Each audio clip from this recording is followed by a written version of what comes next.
AskReddit. Men of Reddit. What are things women write on their dating profiles that are instant deal breakers? Are there any good men left? Tells me her personality drives off good men. Yeah, all your crazy exes have one thing in common. You. So many, but here's two. 1. Fluent in sarcasm. If you can't deal with it, don't bother. 2. Long list of their must-have qualities in men. Fluent in sarcasm, in my experience, means one of two things. 1, they actually don't understand what sarcasm is, and 2, they use it as an excuse to be a bitch to your face. All my friends say I'm crazy, LOL. Translation, you and your friends are earthly shattering doll. Trillions of requirements that only people who are a human Ken doll can fill the checklist. If you find a guy who has all that, he can do better than you. That's almost verbatim something that my mom said to a super picky aunt who was complaining that there aren't any good men. Oh, and I'm not really 23. Not sure why it says that. Because you lied about your age on Facebook, you idiot. Actually 16, not 25. What the hell are you even doing here? If they have a long list of emojis that are supposed to represent different aspects of their personality. I see you're part dolphin and really like the number 100. And double nope if one of those emojis is their astrological sign. A new one is, don't judge my story by the chapter you walked in on. Listen, lady, if there's one thing I will never change, it is the feeling of self-satisfaction I get when I judge strangers for superficial reasons. Ain't no woman special enough for me to change. One chapter late after marriage. Oh, you aren't a good person in this chapter either. Damn. Message me. I won't talk first. Alright, Miss Entitled. That's why I like Bumble. It's like Tinder, but women can only message men first. Better for the women, at least so they aren't inundated with messages. When they only have photos of their face, and when they only have photos of like half of their face, or all the photos have a Snapchat filter on. Only a photo of their eye. I'm 5'7". If a woman lists her height and it's more than me, it's pretty likely she wants someone taller. It doesn't really bother me, but there's no reason to waste each other's time. It does bother me, however, if some chick makes a snarky comment about my height. That's just plain-ass rude. I'm 5'7" and mentioned my height in previous ads because men are often put off by my height. I personally dated and slept with guys from 5 feet tall to 6 feet 5 inches. Kids, I don't fault you for them, but I don't want to be a father anytime soon. A friend of mine once dated someone with a kid. He flat out stated that the worst part of dating someone with a kid isn't so much the responsibility, but the fact if the relationship doesn't work out, you're not just breaking up with your significant other, but with their kid as well. His girlfriend's kid idolized him and was positively devastated with the breakup. Same, I pretty much avoided the kid as long as possible because I wanted to make sure the relationship would work out before letting him form a bond. It didn't. One of my best friends, on the other hand, has all but replaced his girlfriend's daughter's father. She flat out says, at 3 years old, that she wants to be with him and not with daddy. I'm just hoping things work out. He and his girlfriend have been together for a year now, but their families don't even know yet. Both live at home, and even though she's a friend, I feel something's off about her. I don't know what to put for a bio. Can't wait to have a riveting conversation with someone that can't make a single sentence about themselves. I don't know. People tell me I am extremely entertaining company, but I'd struggle to come up with something for a bio. Empty profiles relying only on pictures. Takes 5 minutes to write something about you. You put in 0 effort and pretend to have men do all the work. I'm too late for the show, but I just need to get this off my chest, so here we go. I'm from Europe, and people here often travel to Berlin. There is a monument to remember all the Jewish lives lost in World War II, and it's basically just many different sized cubes. The thing is, it always allows you to easily take very artsy black and white profile pictures.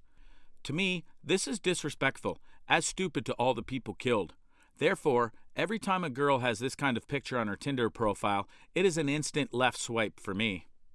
That'd be like someone taking a selfie in front of the tomb of the unknown soldier, World War II Vietnam Memorial, or 9/11 Ground Zero Memorial.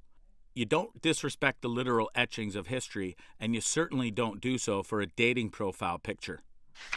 Gonna post another one. I like to do fun stuff. I mean, I think the definition of fun stuff is that you like doing it. You might have missed out. Maybe fun stuff is a euphemism for butt stuff. Cliché phrases like down to earth and not like most girls will make people think you're uninteresting precisely because they're cliched. Looks are important, but boring is more damning than anything for a lot of guys. This rule also applies to men making dating profiles. If you're writing something that is as exciting to read as light beer is to drink, then you're going to have a tough time. Of course, all this only applies if you're not hot. If you are, you'll always get hits, no matter what.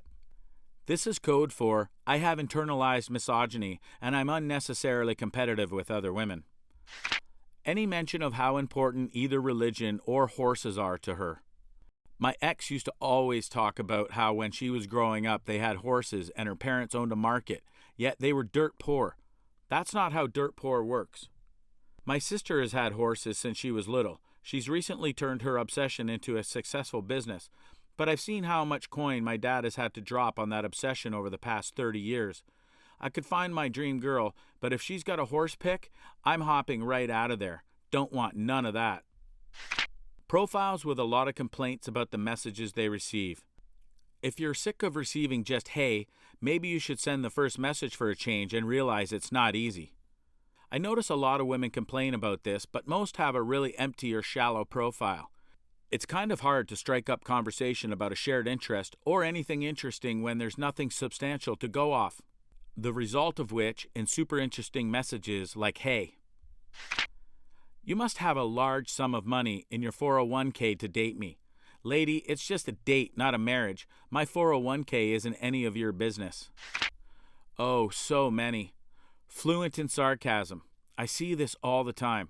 They are definitely not fluent in sarcasm. I'm pretty certain they believe it to say something mean and add a LOL joke. Just looking for someone to go on adventures with. No, you aren't. You're trying and failing to come across as a free spirit. I don't believe your unoriginal statement. Can't handle me at my worst. We all know this one. It's a poor excuse to act like a raging bitch. I don't like drama or want to play games. You thrive on drama and do nothing but play mind games. Beer taco connoisseur, Netflix enthusiast, probably swiped right for your dog. Oh, you can go hit yourself. I've seen some combination of this on tons of profiles. Where is this trying to be original language, but actually coming from the I'm not like other girls hive mind? How do so many women stumble across these types of things to come off as cool, laid-back chick, aloof, etc.? These things are bizarre how common it is. Translation. I'm entitled, upper-middle-class white girl who thinks my infinity symbol tattoo and liking Star Wars makes me different, and I must mention these things constantly because I place an irrationally high value on being unique. If they call themselves a free spirit, in my own personal experience, women who call themselves that are either in and out of quick relationships or flings or sleep around a bit. I don't really find anything wrong with that personality, but it's not what I look for. From my personal experience, it's code for I like drugs and want someone to do drugs with.